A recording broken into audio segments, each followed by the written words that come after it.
السلام عليكم ورحمة الله وبركاته. أبناء طلاب الصف الثاني الإعدادي، إن شاء الله النهاردة هناخد درس جديد هو الهجرة وبداية الدولة الإسلامية في المدينة.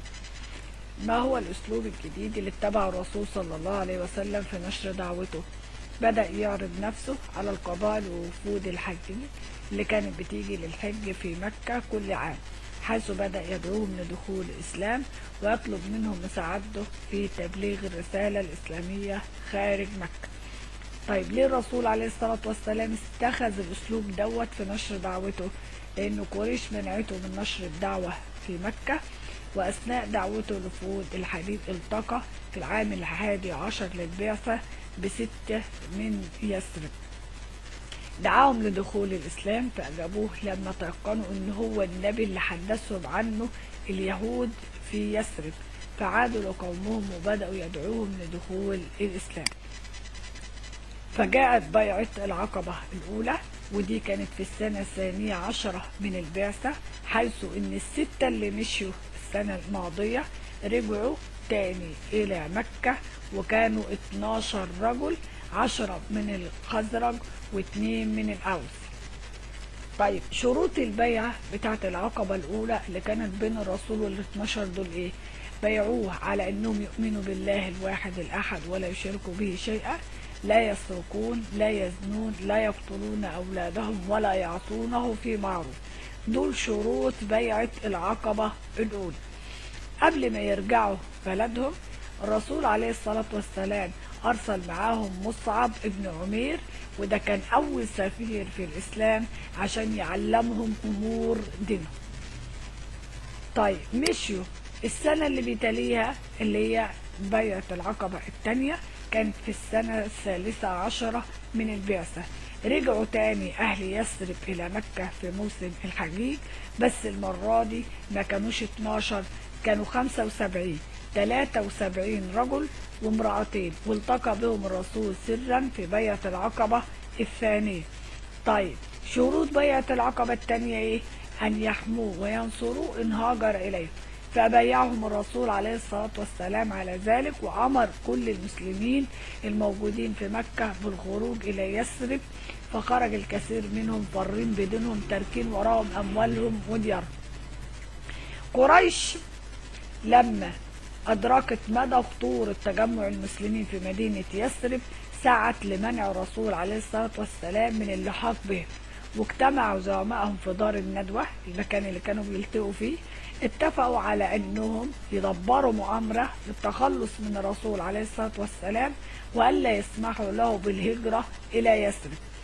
فاتفقوا على أنهم يأخذوا من كل قبيلة شاب قوي عشان يدوله سيف، وكلهم يضربوا الرسول عليه الصلاة والسلام بسيوفهم ضربة رجل واحد عشان يتفرق دمه بين القبائل، وما يقدروش بني المطلب ولا بني هاشم انهم ياخدوا بالثأر له، لانهم مش هيقدروا انهم يحاربوا كل القبائل العربية اللي جابوا منها الشباب دي.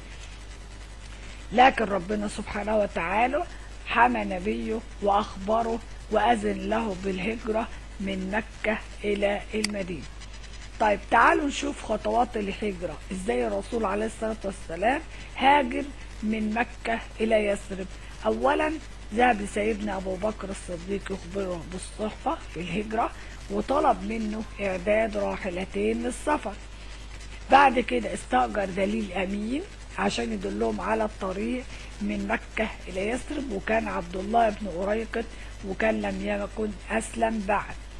ثالثا ترك علي بن أبي طالب في فراشه نائما ليرد الأمانات لأصحابها، وكمان عشان يوهم المشركين إنه مازال نائم في الفراش، وخرج من بيته ليلا والمشركين أمامه وهو يتلو قول الله تعالى: بسم الله الرحمن الرحيم: وجعلنا من بين أيديهم سدا ومن خلفهم سدا فغشيناهم فهم لا يبصرون، اللي الآية 9 من سورة ياسين.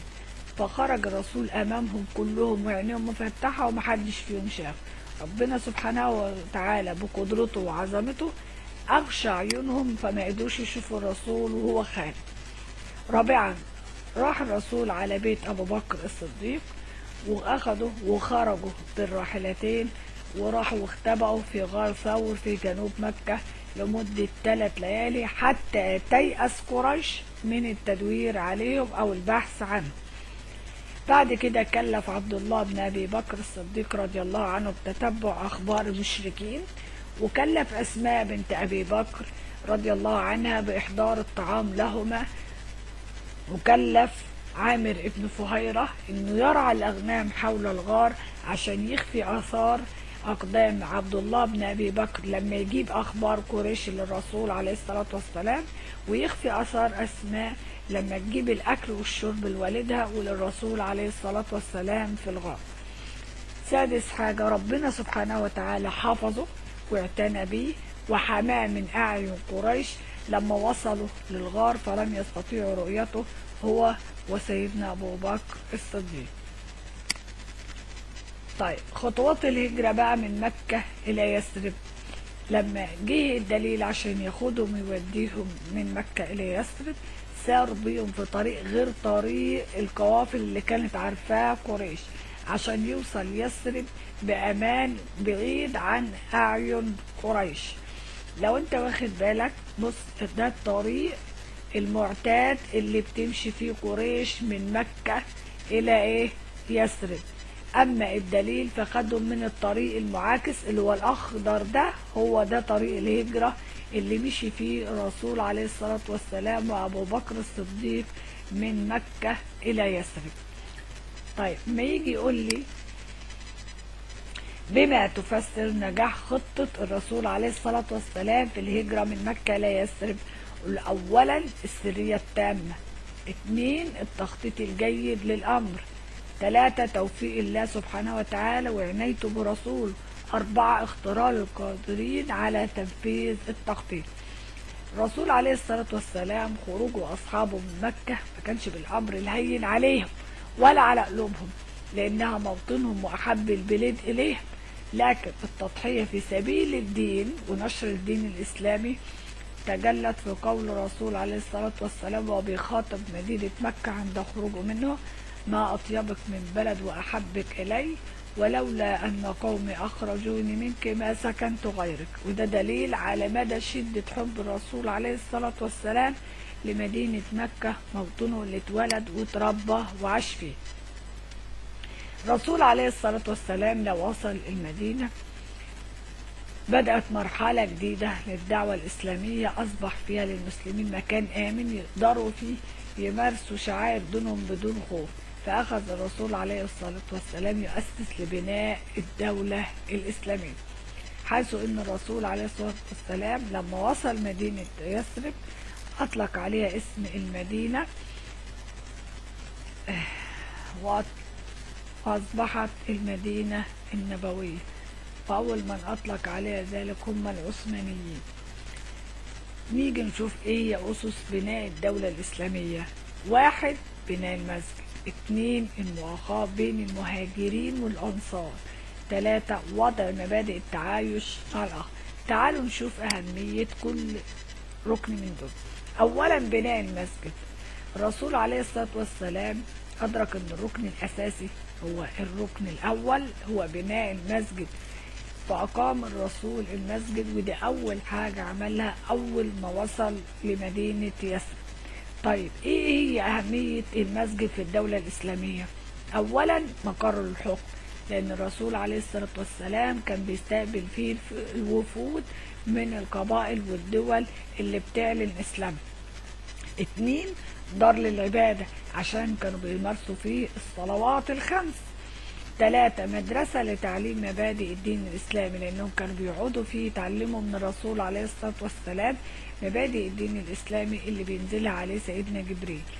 والرسول بنفسه كان بيشارك في بناء المسجد، كان بيحمل الطوب والأحجار مع أصحابه في بناء المسجد، وكان بينشد: اللهم إن الأجر أجر الآخرة فارحم الأنصار والمهاجرة.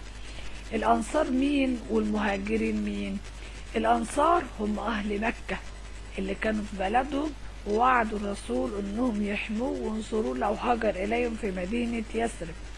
أما المهاجرين هم دول أهل مكة وقريش اللي هاجروها وهاجروا منها إلى المدينة هربا بدينهم عشان يساعدوا الرسول عليه الصلاة والسلام في نشر الدين الإسلامي.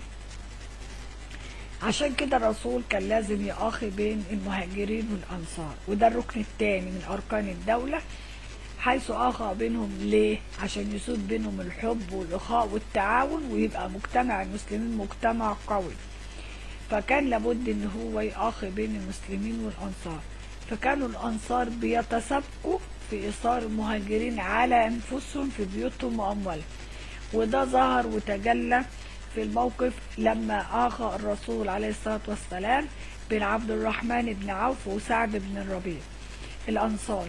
سعد كان أكتر الأنصار مال، فأخذ نص مال، فقال له خذ نص مال وانظر إلى زوجتي أعجب إليك فأطلقها لك وتكون زوجا لك. فقال له عبد الرحمن بن عوف بارك الله لك في أهلك ومالك دلني على السوق. يعني سيدنا سعد بن الربيع أصر سيدنا عبد الرحمن بن عوف على نفسه، قال له خد نص فلوسي وشوف أي زوجة من زوجتي تعجبك أطلقها لك. فسيدنا عبد الرحمن بن عوف برضه ما استغلش الموقف، بالعكس قال له بارك لك الله في زوجك ومالك وأهلك ودلني على السوق.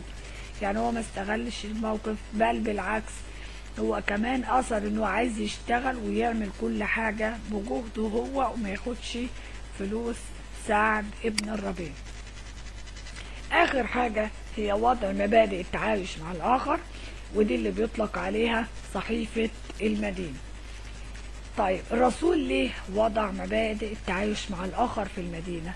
عشان كان عايز يوضع نظام يحدد حقوق وواجبات كل من يقيم داخل المدينة، سواء من المسلمين أو غير المسلمين، خاصة طبعا اليهود اللي بيعدوا أخطر فئة في المدينة لأن ما لهمش العهد ولا كلمة.